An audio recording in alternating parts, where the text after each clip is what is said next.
Hello everyone.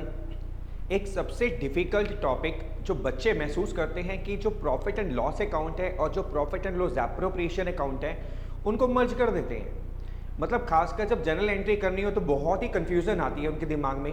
कहीं पर वो प्रॉफिट एंड लॉस अकाउंट लिख देते हैं, कहीं पर profit and loss appropriation account लिख देते हैं। रीज़न क्या है? रीज़न ये है कि बच्चों को डिफरेंस ही समझ नहीं आता कि प्रॉफिट एंड लॉस अकाउंट अलग है, profit and loss appropriation account अलग है। अब दोनों में डिफरेंस क्या है? अगर ये डिफरेंस आपको अच्छे से समझ आ गया तो आप जनरल एंट्री में कभी गलती नहीं करोगे।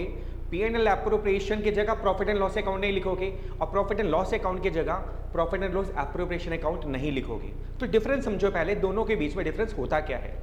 देखिए, सबसे पहला डिफरेंस क्या है? सबसे पहला डिफरेंस है कि हम प्रॉफिट एंड लॉस अकाउंट बनाते कब है।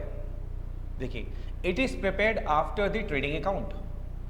आप लोगों ने 11th क्लास के अंदर में ट्रेडिंग अकाउंट बनाया होगा। उसके बाद आप क्या बनाते थे? Profit and loss account. फिर आप बैलेंस शीट बनाते थे। हाँ सर, हम तो बनाते थे सर। तो ये P&L एप्रोप्रिएशन बीच में कहाँ से आ गया?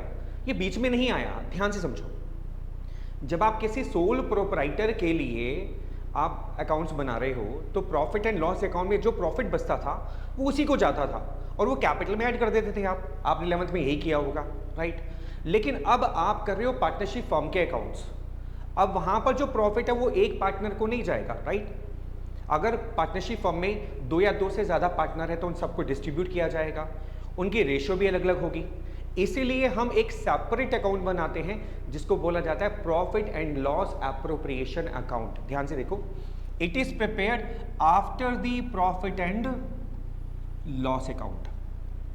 यानी ट्रेडिंग के बाद प्रॉफिट एंड लॉस अकाउंट बनेगा पार्टनरशिप फर्म में, फिर उसके बाद बनेगा profit and loss appropriation account. अब इसका पर्पस क्या है अभी समझ आ जाएगा। देखो इसका ऑब्जेक्टिव क्या था?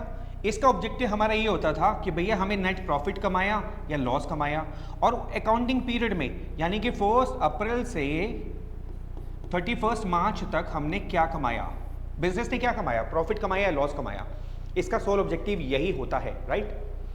अब इसका ऑब्जेक्टिव क्या होता है? इसका ऑब्जेक्टिव होता है एप्रोप्रिएशन करना। एप्रोप्रिएशन का मतलब है डिस्ट्रीब्यूशन करना। यानी ये जो प्रॉफिट कमाया या लॉस कमाया इसको पार्टनर्स के बीच में कैसे डिस्ट्रीब्यूट करोगे, किस किस तरह से डिस्ट्रीब्यूट करोगे? सैलरी के फॉर्म में, कमीशन के फॉर्म में, इंटरेस्ट ऑन कैपिटल की फॉर्म में, या जो प्रॉफिट बचा उसको रेशियो की फॉर्म में। समझ आया?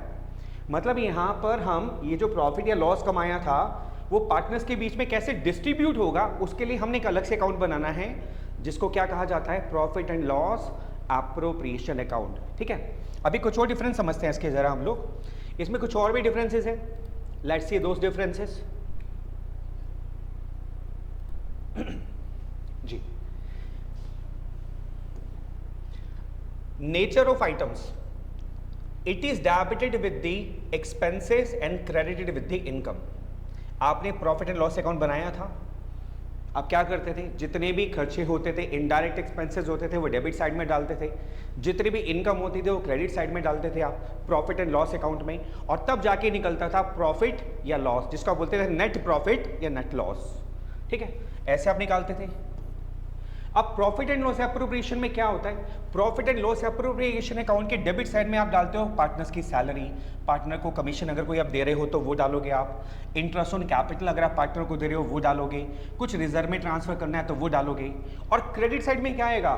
इंटरेस्ट ऑन ड्रॉइंग, क्योंकि फर्म के लिए, पार्टनरशिप फर्म के लिए इनकम है। समझ गए आइटम कौन कौन सी आ रही है?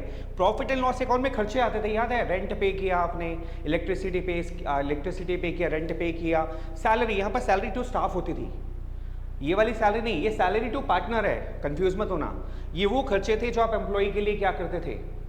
रेंट पे किया, सैलरी पे करी, ठीक है, उस समय वो सारे खर्चे यहाँ पर आते थे। स्टेशनरी का एक्सपेंस हो गया, राइट। यहाँ पर सैलरी कौन सी है? जो पार्टनर को दी जा रही है। Got it? अब यहां पर आते हैं, this account is not guided by the partnership deed और अग्रीमेंट। इसका क्या मतलब है? यानी प्रॉफिट एंड लॉस अकाउंट बनाते वक्त आपको यह ध्यान में नहीं रखना कि एग्रीमेंट क्या बोलता है, पार्टनरशिप डीड क्या बोलती है। मैंने एक डिफरेंट वीडियो में पार्टनरशिप डीड को प्रॉपर्ली डिस्कस किया है, आप उसको देख सकते हो, राइट। अब पार्टनरशिप डीड में की जरूरत कहां पड़ती है? जब हम ये बनाते हैं profit and loss appropriation account बनाते हैं तब हमारे को पार्टनरशिप डीड की जरूरत पड़ती है। मसलन कि पार्टनरशिप डीड में रेशो क्या है? भाई जो रेशो डिसाइड हुई होगी उसी के हिसाब से तो प्रॉफिट डिस्ट्रीब्यूट होगा, राइट।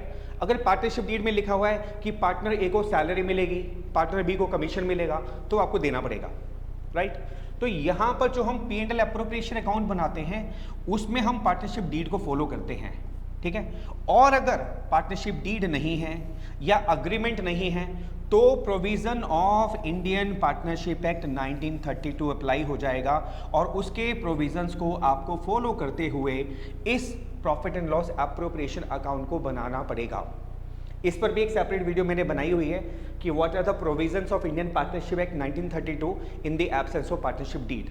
तो आप दोनों देख लेंगे वीडियो तो आपको और क्रिस्टल क्लियर हो जाएगा कि प्रॉफिट एंड लॉस अकाउंट और profit and loss appropriation account में क्या डिफरेंस होता है। तो प्लीज प्लीज प्लीज ध्यान रखना, एग्जाम में जनरल एंट्री आएगी तो इन दोनों में डिफरेंस जरूर करना कि P&L अकाउंट आएगा कि P&L एप्रोप्रिएशन अकाउंट आएगा, और ये तभी आप सही कर पाओगे जब आपको इन दोनों का बेसिक डिफरेंस क्लियर होगा, ठीक है। मिलते हैं नेक्स्ट वीडियो में गाइस।